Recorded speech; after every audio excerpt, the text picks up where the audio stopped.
Nag-inspeksyon ang mga otoridad sa lugar na pagtatayuan ng North Interim Provincial Terminal sa Monumento, Caloocan City. Target na matapos ito sa loob ng susunod na buwan. Balitang hatid ni June Veneracion. Sa matalahib at masukal na bakanting lupa na ito sa may Monumento, Caloocan, planong itayo ang North Interim Provincial Terminal.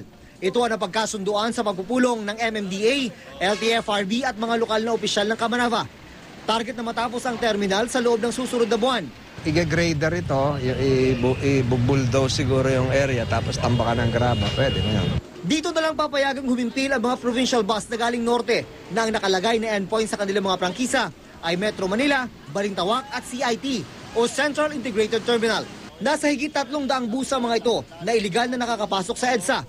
Pero sa oras na mabuksan na ang North Interim Provincial Terminal, bawal na sila. Yun na nga ho ang inaayos kasi natin dito na yung mga dating hindi sigurado ang mga ruta nila at nag-out of line sila, once na maayos na namin ito at nandito na sila at naglabas na kami ng MC, ang mag-violate will now be subject to 1 million penalty out of line.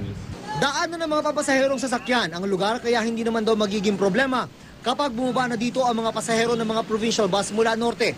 Pribadong lupa ang kinukonsiderang terminal. Kaya may bayad ang mga bus na hihimpil dito. Yung may-ari, siya ang sisingil sa mga bus. Oo, ngayon, siyempre, kailangan i-regulate rin naman natin yan. Proteksyon na natin yung mga bus company. Ang South Interim Bus Terminal ang binuksan sa Alabang para naman sa mga bus na galing Timog. Parusa raw para sa ilang pasahero galing Southern Luzon ang pagbaba sa kanila sa inilaang terminal sa Alabang. Reklamo ng mag-asawang Rubita at Jose na galing Albay. Aabutin raw sila ng siyam-siyam sa biyahe.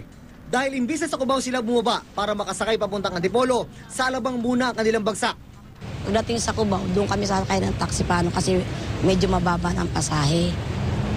Pag dito, 1,000 yung inihingi sa amin.